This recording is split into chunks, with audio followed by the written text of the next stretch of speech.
Warahmatullahi wabarakatuh. Perkenalkan, nama saya Ismail Nurul Naseha sebagai moderator yang akan memimpin jalannya presentasi pada siang hari ini yang berjudul Transplantasi dalam Perspektif Medis, Hukum dan Agama. Baik, untuk pokok bisa memperkenalkan diri terlebih dahulu. Perkenalkan, nama saya Ramadhani. Nama saya dari Lukarin Kamudato sebagai pemateri. Baik, selanjutnya yaitu presentasi yang akan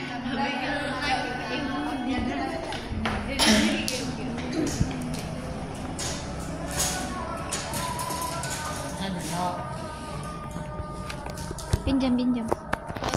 Pinjam. Tentang transplantasi dalam perspektif medis, hukum dan agama. Transplantasi sendiri merupakan prosedur medis yang melibatkan perpindahan organ, jaringan, atau sel dari satu individu tergerak ke individu resipien untuk mengganti fungsi organ atau jaringan yang rusak atau dianggap sebagai salah satu pencapaian besar yang rusak atau tidak lagi berfungsi dengan baik. Dalam dunia medis, transplantasi dianggap sebagai salah satu pencapaian besar yang telah memberikan harapan hidup bagi jutaan orang di seluruh dunia. Ya, definisi transplantasi sendiri, transplantasi adalah prosedur medis di mana jaringan organ atau sel tertentu dipindahkan dari satu individu ke individu lain untuk menggantikan organ atau jaringan yang telah rusak atau tidak berfungsi. Proses ini dilakukan untuk memulihkan fungsi tubuh yang terganggu akibat penyakit, cedera, atau kondisi bawaan. Transplantasi dapat dilakukan dalam beberapa bentuk, termasuk yang pertama autotransplantasi, yaitu memindahkan jaringan dari organ dari satu bagian tubuh ke bagian lain pada individu yang sama. Terus yang kedua, allotransplantasi, transplantasi antara dua individu yang berbeda tetapi dari spesies yang sama. Yang ketiga, xenotransplantasi, transplantasi dari spesies yang berbeda, misalnya dari hewan ke manusia. Terus yang terakhir, transplantasi sel, misalnya transplantasi sel punca, yaitu stem cell, untuk mengobati gangguan hematologis seperti leukemia. Selanjutnya akan dilanjutkan oleh penjelasan tentang macam-macam transplantasi. Beberapa jenis transplantasi yang dilakukan adalah yang pertama, transplantasi organ, transplantasi ginjal. Prosedur ini sangat umum dilakukan pada pasien gagal ginjal. Transplantasi jantung, yaitu biasanya dilakukan pada pasien dengan penyakit jantung stadium akhir. Selanjutnya, transplantasi hati, yaitu diberikan kepada pasien dengan penyakit hati yang tidak bisa diobati dengan metode lain. Transplantasi paru-paru, yaitu umumnya untuk pasien dengan penyakit paru-paru kronis. Yang kedua, transplantasi jaringan.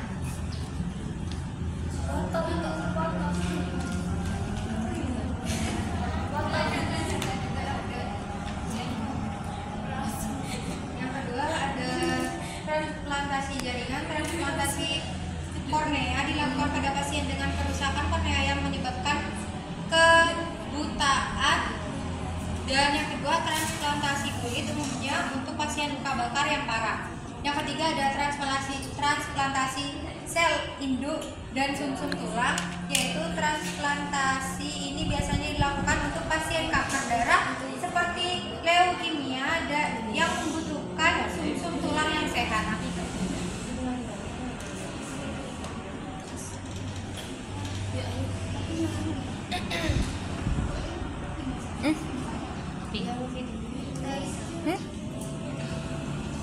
Selanjutnya adalah transplantasi menurut hukum Indonesia.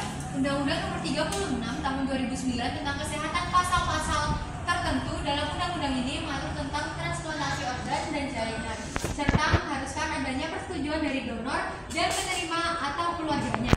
Transplantasi harus dilakukan oleh tenaga medis yang berlisensi dan di fasilitas yang memenuhi syarat. Kedua, peraturan pemerintah nomor 18 tahun 1981, peraturan ini juga mengatur syarat-syarat pelaksanaan transplantasi organ di Indonesia, termasuk aspek legal dalam pengambilan organ dan persetujuan donor. Yang ketiga ada kode etik kedokteran di Indonesia. Di bawah kode etik kedokteran, transplantasi harus dilakukan berdasarkan prinsip-prinsip kedokteran yang menghormati hak pasien, menjunjung tinggi persetujuan yang sah, dan menghindari segala bentuk komersialisasi organ.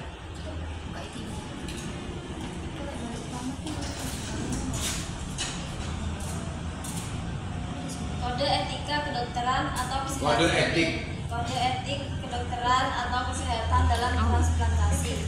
Kode etik kedokteran menegaskan bahwa transplantasi hanya boleh dilakukan apabila tidak ada pilihan pengobatan lain yang efektif. Selain itu, beberapa prinsip kode etik kedokteran yang relevan adalah: 1. Non-maleficence, tidak merugikan pasien. Yang kedua, autonomi atau hak pasien untuk menentukan tindakan medis yang akan diambil. Yang ketiga, justice, keadilan dalam memberikan akses terhadap transplantasi termasuk ketersediaan organ secara adil.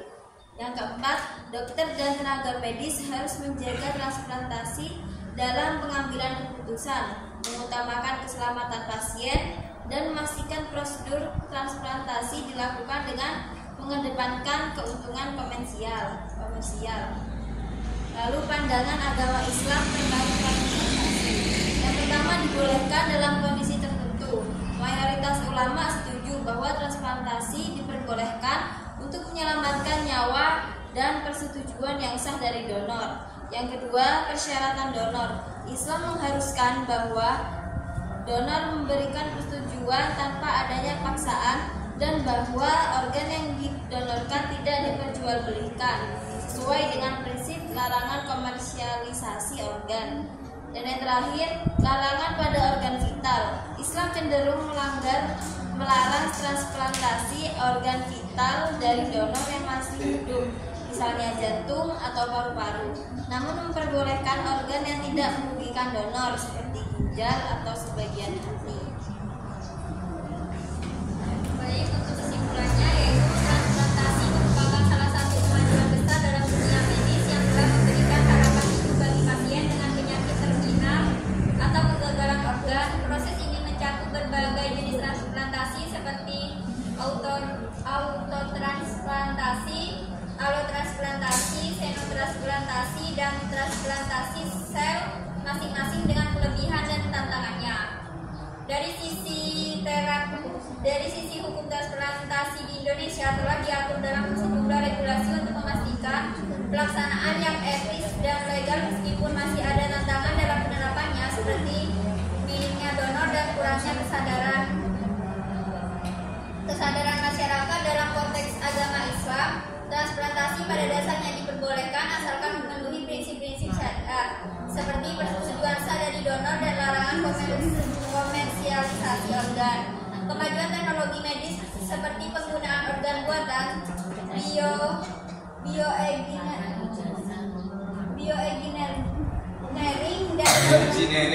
bioengineering dan terapi sel punca telah membuka jalan bagi masa terapi transplantasi yang lebih efisien dan aman. Namun tantangan seperti penolakan organ, keterbatasan donor, serta masalah etika dan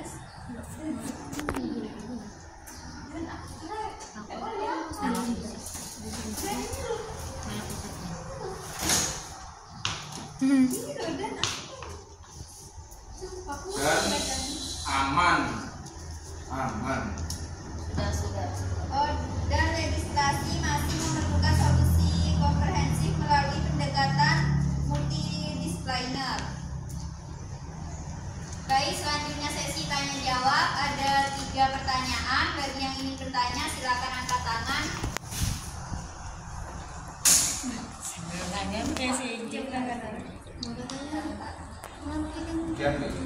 Iya, ini Pak. Aku pengen nanya juga kan?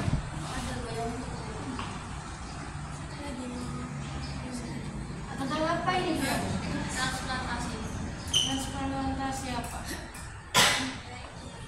Ayo Fir, cepet bapak kena.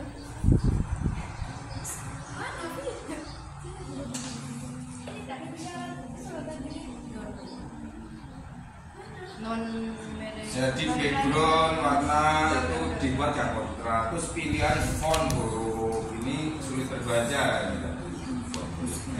Perkenalkan, nama saya Vira Irawan. Ini saya ingin bertanya mengenai peraturan pemerintah nomor 18 tahun 1981.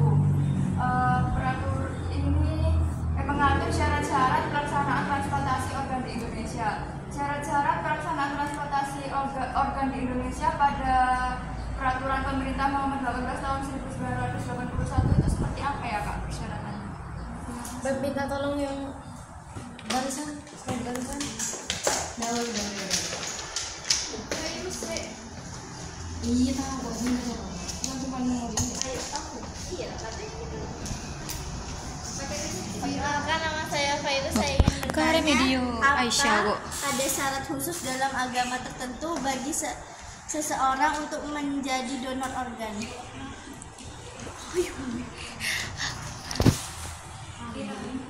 Untuk menjadi pendonor organ. Ayo siapa lagi? Yang megang kamera nih kasih plus.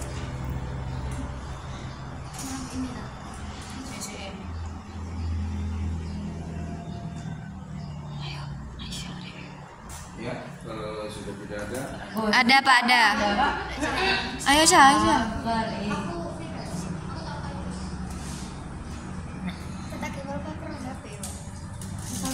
Donor kan? Perkenalkan, nama saya Siti Aisyah. Di sini saya ingin menanyakan terkait non-malefisensi apa itu? Non-maleficence. Tidak merugikan pasien.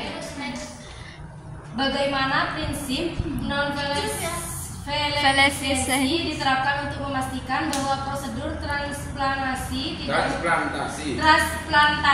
tidak membahayakan kesehatan donor hidup? Ya, bagus sekali ya. Oke. Ya sudah.